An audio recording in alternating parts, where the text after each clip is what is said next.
Saat ditanya lebih suka iOS ataupun Android, jawaban gua selalu Android. Alasannya karena HP semacam ini nih, Samsung Galaxy S24 Plus.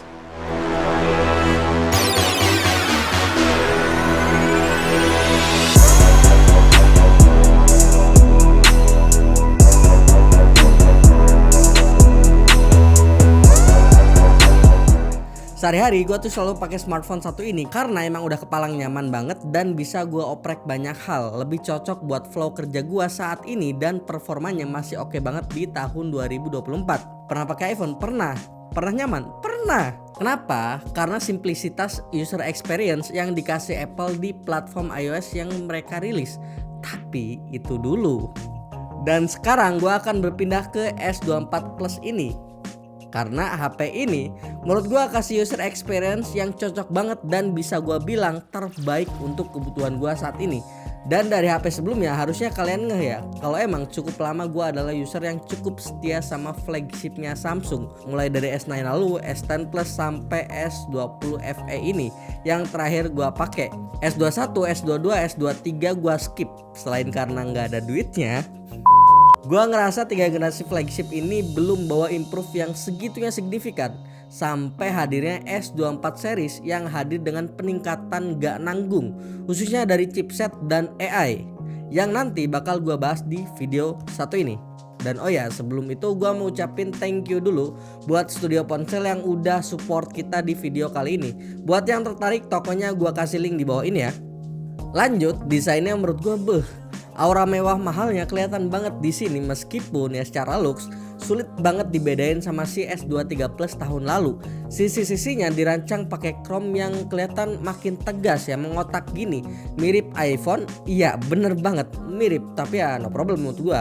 Material bodinya khas flagship Samsung yang luxury banget. Back covernya udah dilapisi Gorilla Glass Victus yang sama kayak bagian layarnya. Ngomongin soal layar, ini adalah satu layar smartphone terbaik yang gua bisa nikmatin. Selain si Fine Entry kemarin ya, panelnya pakai Dynamic LTPO2 AMOLED 6,7 inch 120Hz. Tingkat kecerahannya up to 2600 nits beresolusi 1440x3120 pixel.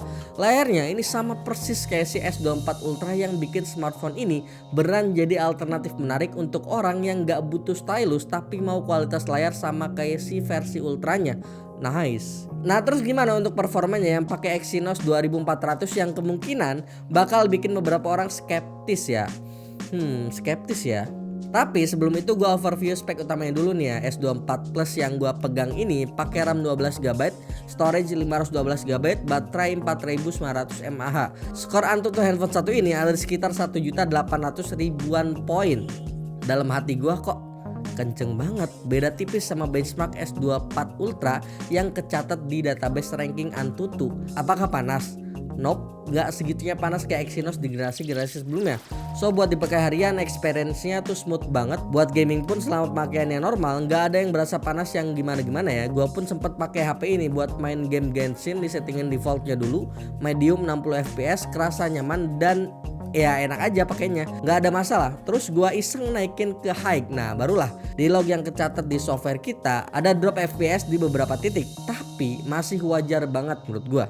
Genshin, Call of Duty Mobile, Car X Street experience-nya layaknya smartphone flagship Samsung, smooth dan sat-sat. Sebagai catatan, gua tes HP ini bukan sekedar 1-2 hari beres terus ya udah gitu kan, tapi emang beneran gua jadiin daily driver selama kurang lebih 10 harian.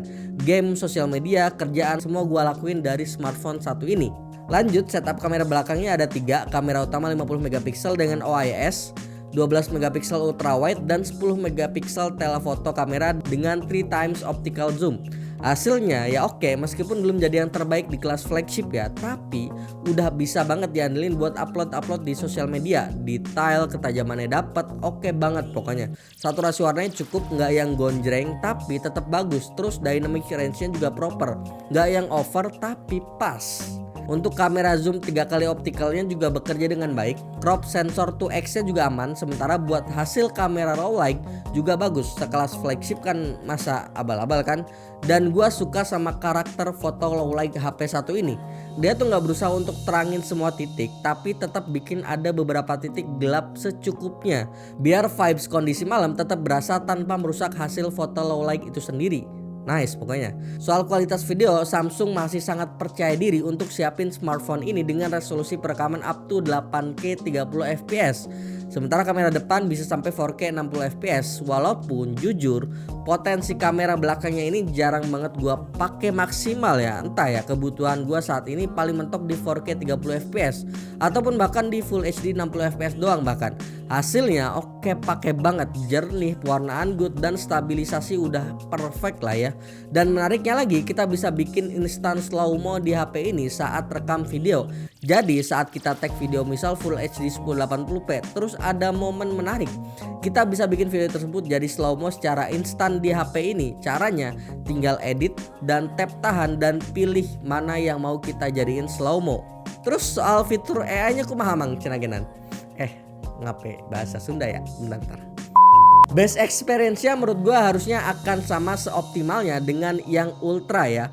Kayak circle to search, generative edit, transkrip untuk bikin rangkuman juga bekerja dengan baik di sini ya. Walaupun untuk fitur transkrip ini kita masih mesti nunggu update software untuk bahasa Indonesia ke depan ya. Apakah berasa gimmick? Menurut gua nggak juga sih. Integrasi Google dan One UI yang menghadirkan Galaxy AI ini cukup mempermudah hal-hal yang tadinya dalam tanda kutip agak ribet dilakuin ya. Kayak transkrip tadi ya, kalau sebelumnya kita mesti buka Google Translate, sekarang udah nggak perlu dan lain-lain. Bukan hal baru tapi dipermudah intinya, dan itu sangat membantu ya. Oke, mungkin cukup sampai sini ya review Samsung Galaxy S24 Plus kali ini. Oh ya, hampir lupa, di penggunaan daily use gua, sosial media sesekali gaming dan sesekali gaming, sesekali doang ya. Handphone ini dari 100% ke 10% tuh abisin waktu sekitar 8,5 sampai 9 jam penggunaan. Dan kesimpulannya, apakah S24 Plus ini layak untuk jadi pilihan utama kalian? Menurut gua cukup layak, khususnya buat orang-orang yang belum perlu penggunaan stylus yang ada di Galaxy S24 Ultra. Secara kamera, spek layar pun identik meskipun chipset yang dipakai beda ya, Exynos 2400. Tapi Exynos 2400 di HP ini tuh nggak bisa dipandang sebelah mata ya.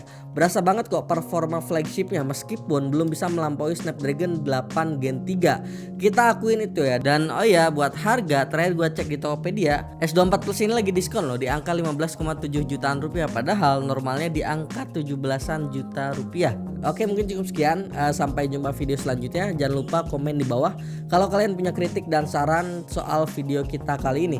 Join Discord server dan follow sosial media kami di kolom deskripsi. Sekian, bye bye.